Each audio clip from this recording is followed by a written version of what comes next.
Hello friends, welcome back to my channel Angeline Creations. இன்னைக்கு பீகார்ல இருந்து ஒரு சூப்பரான ரெசிபி பார்க்க போறோம். அதோட பேர் தெக்வா.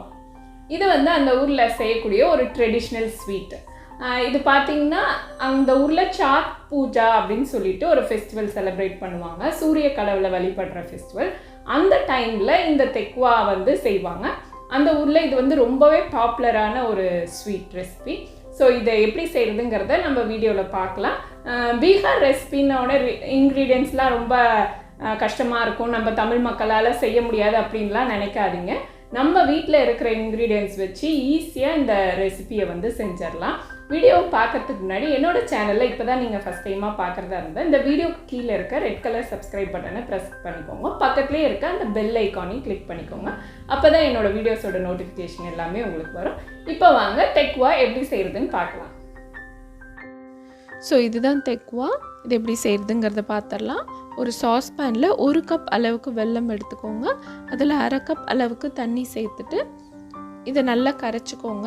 இந்த மாதிரி ஃபைனாக சாப் பண்ணிட்டிங்கன்னா உங்களுக்கு கரைக்கிறதுக்கு ஈஸியாக இருக்கும், ஸ்பீடாகவும் கரைஞ்சிரும். கரைஞ்சோடனே ஒரு சின்ன கொதிக்கட்டும். அந்த மாதிரி கொதித்த உடனே இதில் இருக்க அந்த இம்ப்யூரிட்டிஸ் எல்லாத்தையும் நம்ம ஃபில்டர் பண்ணி ஒரு ஓரம் எடுத்து வச்சிடலாம். இப்போ ஒரு பவுலில் 1.25 கப் அளவுக்கு கோதுமை மாவு எடுத்துக்கோங்க. அதில் 1/4 கப் ரவை, 1/4 கப் டெசிகேட்டட் கோகோனட், ஒரு 7-8 முந்திரி நல்ல பொடியாக சாப் பண்ணி வச்சுருக்கேன், 1/4 டீஸ்பூன் சோம்பு பவுடர், ஒரு 1/2 பிஞ்ச் உப்பு, 1 டீஸ்பூன் ஏலக்காய் பவுடர். இது எல்லாத்தையும் சேர்த்துட்டு நல்லா ஒரு மிக்ஸ் கொடுத்துக்கோங்க. அப்போ தான் உப்பு ஒரு பக்கமாக இல்லாமல் ஈவனாக மிக்ஸ் ஆகி இருக்கும். இந்த மாதிரி மிக்ஸ் பண்ணதுக்கப்புறம் ஒரு 3-4 டேபிள் ஸ்பூன் நெய்யை லைட்டாக மெல்ட் பண்ணிவிட்டு வச்சுருக்கேன். ஆனால் சூடாக கிடையாது, ரூம் டெம்பரேச்சரில் தான் எடுத்து வச்சுருக்கேன். அதை ஊற்றி நல்லா மிக்ஸ் பண்ணி விட்டுடணும். நல்லா மிக்ஸ் பண்ணிவிட்டு அந்த மாவோட பதத்தை நீங்கள் கையில் பிடிச்சிங்கன்னா உங்களுக்கு பிடிக்க வரணும். இந்த மாதிரி மிக்ஸ் பண்ணதுக்கப்புறம் நம்ம வெல்லம் சேர்க்கணும். நம்ம கரைச்சி வச்சுருந்த வெல்லத்தை எல்லாத்தையும் ஒட்டுக்கா ஊற்றாமல் ஃபஸ்ட்டு ஒரு கொஞ்சம் ஊற்றிட்டு மாவை பிசைஞ்சிட்டு தேவைப்படும் போது இன்னும் கொஞ்சம் ஊற்றிக்கோங்க.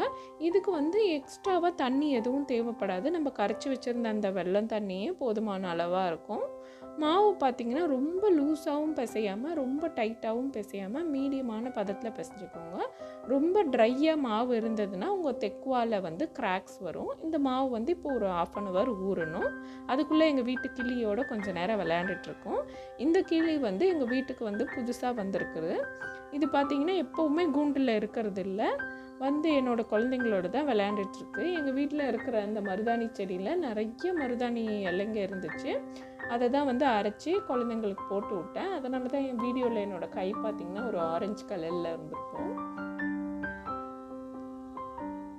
இந்த கிளி எல்லாமே சாப்பிடுது. சன்ஃப்ளவர் சீடு, அதுக்கப்புறம் கார்னு எல்லாமே விரும்பி சாப்பிடுது.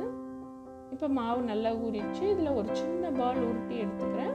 உருட்டி எடுத்துகிட்டு அதை உள்ளங்கையில் வச்சு நல்லா அமுத்தி கொடுக்குறேன். அந்த லீஃப் ஷேப்பை நம்ம ப்ரெஸ் பண்ணி எடுத்துக்கணும். இந்த மாதிரி ப்ரெஸ் பண்ணி எடுத்த பிறகு அந்த டூத்பிக் இருக்குல்ல, அதை வச்சு நம்ம அந்த லீஃபோட பேட்டர்ன்ஸை இதில் நல்லா ட்ரா பண்ணிக்க போகிறோம். சாத் பூஜாவில் இந்த மாதிரி தான் தெக்வாஸ் ரெடி பண்ணி ஃப்ரை பண்ணி சாப்பிடுவாங்க. ட்ரெடிஷ்னலாக தெக்வா செய்கிறது இந்த டிசைனில் தான். பட் நான் இன்றைக்கி வேறு சில டிசைனும் உங்களுக்கு செஞ்சு காட்டுறேன். அதே போல் இந்த ட்ரெடிஷ்னல் தெக்வாவில் பார்த்திங்கன்னா டெசிகேட்டட் கோகோனட் யூஸ் பண்ண மாட்டாங்க.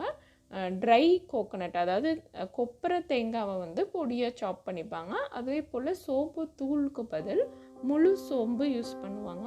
பட் நான் கொஞ்சம் அதை மாற்றிக்கிட்டேன். ஏன்னா அப்போ தான் நம்ம வீட்டு குழந்தைங்களுக்குலாம் அது பிடிக்கும்.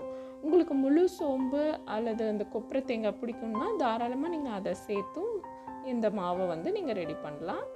இப்போ நான் ஒரு பெரிய பால் சைஸ் எடுத்து அதை ரோலிங் பின் வச்சு நல்லா தேய்ச்சிட்டு ஸ்டார் ஷேப் நான் போடுறேன். உங்களுக்கு என்ன ஷேப் வேணுமோ அதை போட்டுக்கலாம். இது ரொம்ப ஈஸி மெத்தடு. இது ரொம்ப சீக்கிரமாகவும் செஞ்சு ஃப்ரை பண்ணுறதுக்கு ஈஸியாக இருக்குது. அந்த லீஃப் ஷேப் போடுறத விட இது ரொம்ப குயிக்காக ஆகிடுது. நான் இது சாத் பூஜா சூரிய கடவுளை வழிபடுற ஃபெஸ்டிவலுங்கிறதுனால சில தெக்வாஸை வந்து சன் அந்த டிசைனையும் பிரிண்ட் பண்ணி ஃப்ரை பண்ணலாம் அப்படின்னு சொல்லி இந்த மாதிரி ஷேப் போட்டிருக்கேன். ஸோ இந்த மாதிரி நம்ம எல்லா மாவையும் வந்து ஷேப் பண்ணி எடுத்துக்கணும். நம்ம இந்த மாவுங்களை ஷேப் பண்ணும்போது ஒரு கிளாத் போட்டு மாவை மூடி வச்சுட்டே இருங்க, ஏன்னா ட்ரை ஆகிடும். ட்ரை ஆகிடுச்சுன்னா வந்து கண்டிப்பாக வந்து தெக்வாஸ் வந்து கிராக்ஸ் ஆகிடும். ஸோ அதனால் மூடி வச்சுக்கோங்க. இப்போ வந்து ஒரு கடாயில் எண்ணெய் ஊற்றிட்டு எண்ணெய் காஞ்சதும் ஒவ்வொரு தெக்வாவை அதில் சேர்த்துக்கோங்க. ஒரு பேட்சுக்கு வந்து ஒரு 4-5 அப்படி எவ்வளோ எண்ணெய் எடுத்துருக்கீங்களோ அதுக்கு ஏற்ற மாதிரி போட்டுக்கோங்க. ரொம்ப நிறைய க்ரௌட் பண்ணாதீங்க, அப்புறம் ஒன்றோட ஒன்று ஒட்டிக்கும். இன்னொரு இம்பார்ட்டண்ட்டாக நோட் பண்ண வேண்டியது என்னென்னா, இந்த தெக்வாஸ் வந்து இந்த மாதிரி நல்லா உள்ள வரைக்கும் வெந்து எடுக்கணும்னா அடுப்பை வந்து நல்லா எண்ணெய் காஞ்சோடனே லோ ஃப்ளேமுக்கு மாற்றிக்கோங்க. மாற்றிக்கிட்டிங்கன்னா தான் நல்லா உள்ள வரைக்கும் நல்லா வெந்து நல்லா அந்த தெக்வா சாப்பிட்றதுக்கு கொஞ்சம் கிறிஸ்பியாகவும் டேஸ்ட்டாகவும் இருக்கும். எனக்கு இந்த ஸ்டார் ஷேப் வந்து ரொம்ப பிடிச்சிருந்துச்சு. இது வந்து குக்கீஸ் மாதிரியே இருந்துச்சு. என்ன ஃப்ரெண்ட்ஸ், இந்த ஈஸியான தெக்வா ரெசிபி உங்கள் எல்லாருக்குமே ரொம்ப புரிஞ்சிருக்கும். நிச்சயமாக இந்த ரெசிபியை ட்ரை பண்ணி பார்த்துட்டு எப்படி வந்ததுன்னு கமெண்ட் செக்ஷனில் சொல்லுங்கள். இந்த வீடியோ உங்களுக்கு பிடிச்சிருந்ததுன்னா லைக், கமெண்ட், ஷேர் மற்றும் ஏஞ்சலின் கிரியேஷன்ஸ் சேனலுக்கு சப்ஸ்கிரைப் பண்ணுங்கள். தேங்க்ஸ் ஃபார் வாட்சிங்.